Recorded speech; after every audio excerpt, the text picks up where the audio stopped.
Nous accueillons Carambar, Thierry Gaillard, le président de Carambar & Co, et Marc Boulier, son DSI. Nous avons encore 4 beaux projets avant le champagne. Alors Carambar, c'est une Co. Venez au centre et vous aurez droit à un micro. Très très belle histoire. Puisque vous avez repris les activités de Mondelez.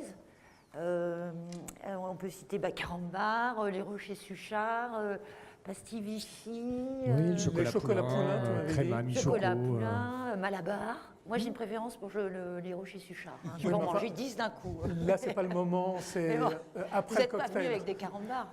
Non. Pas ce soir. Pas ce soir. Tant pis.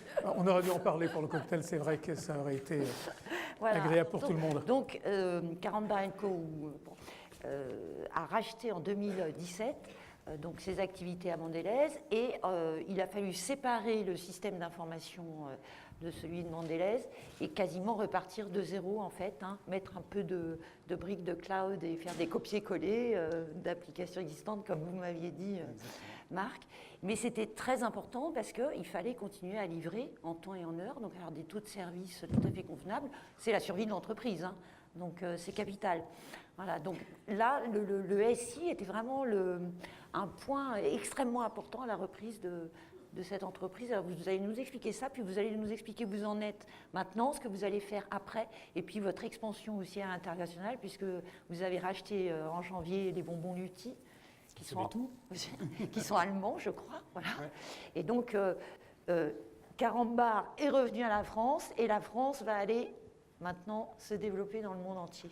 Exactement. Alors c'est une belle aventure entrepreneuriale, Carambar, puisque c'est une vingtaine d'actionnaires français, dont je fais partie, dont Marc fait partie. On est une vingtaine de salariés, plus de fonds d'investissement, plus 3 anciens chefs d'entreprise, qui ont eu envie de racheter des vieilles marques, parce que Poulain a 170 ans, Carambar a 60 ans, Créma a 80 ans, donc c'est toutes des marques que vous connaissez tous, mais qui ont été largement laissés tomber par l'actionnaire américain précédent, qui privilégiait plutôt les marques internationales, et on a eu envie de les sauver, puisqu'on peut dire ça. C'est quand même des marques qui sont encore dans l'imaginaire et dans l'esprit de tout le monde, mais qui ne représentent plus grand-chose, en fait, malheureusement, au business, ou en tout cas...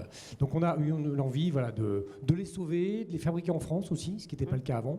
Donc c'est une belle aventure. Alors, on n'a pas repris une entreprise, on a créé une entreprise. Oui. C'est toute la difficulté, d'ailleurs, et Marc en parlera, c'est que on est parti de zéro. Il y a 2 ans, cette entreprise n'existait pas. C'est ce qu'on appelle un carve-out. Donc on est allé chercher des bouts d'un ancien groupe. On a racheté les usines, on a racheté des marques, on a créé une société autour. Le challenge d'un point de vue de l'IT, c'est que en quelques jours, en général, une entreprise qui se crée, elle part de pas grand-chose. Elle démarre petit. On démarre à quelques salariés et un peu de chiffre d'affaires, puis on se développe.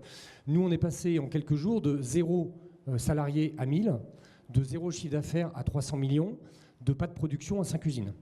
Et cette société n'existait pas, elle n'avait pas de nom, elle n'avait pas de salariés, elle n'émettait pas de feuilles de paye, elle n'avait pas de locaux. Donc en quelques jours, ou en quelques semaines, il a fallu être capable de payer ses salariés, c'est mieux, je le confirme, de payer ses fournisseurs, de livrer ses clients, voilà, et tout ça en très, très, très peu de temps. Donc ça, c'était le challenge de Marc notamment. Ouais.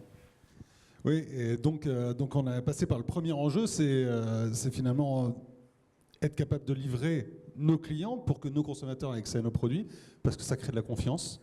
Donc la qualité du système d'information, elle est fondamentale. Être capable... alors c'est assez amusant, parce que le système le plus critique, c'est celui qui imprime les étiquettes qu'on va mettre sur les palettes. C'est pas le système financier au jour 1. Le système de paye, c'est au bout de 15 jours, il faut qu'on soit capable de faire la paye. Et puis la facturation, c'est 4 semaines après. Donc il y a une montée en puissance et un enjeu majeur pendant les premiers mois, qui est de stabiliser le système et d'acquérir la confiance de nos clients. Et c'est 98% de taux de service. Et c'est des équipes qui commencent à prendre confiance. Mais malgré tout, on a un système qu'on a construit très rapidement avec des petits bouts qu'on a récupérés de chez Mondelez, d'autres qu'on a été chercher dans le cloud. C'est un système d'information morcelé et qu'il va falloir transformer. Et donc, sous l'impulsion de Thierry, en 2018, on s'est dit, allez, on passe la seconde.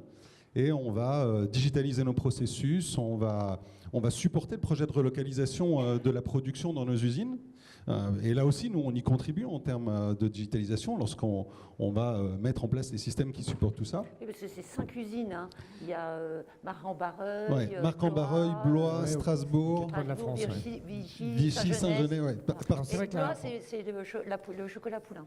Le chocolat poulain. Un pour Depuis tous, 1948. tous poulains. Oui, je sais tout. Hein. Ouais, exactement. Exactement, chocolat 1848, parfaitement. Et comme le dit Marc, la première année, c'est démarrer le business, c'est stabiliser, démarrer l'activité. En année 2, c'est de commencer à transformer. On a relocalisé totalement notre production en France. C'était fabriqué avant en Pologne, en Tchéquie, en Allemagne, en Espagne. On a relocalisé totalement. Aujourd'hui, on fabrique tous ces produits dont on parle tous en France. Deuxièmement, on a repris notre activité internationale puisqu'on a acheté à une société qui est une grosse multinationale, qui a 150 filiales dans le monde. Nous, on n'a pas de filiale nulle part. Donc, il a fallu reprendre en propre cette activité internationale.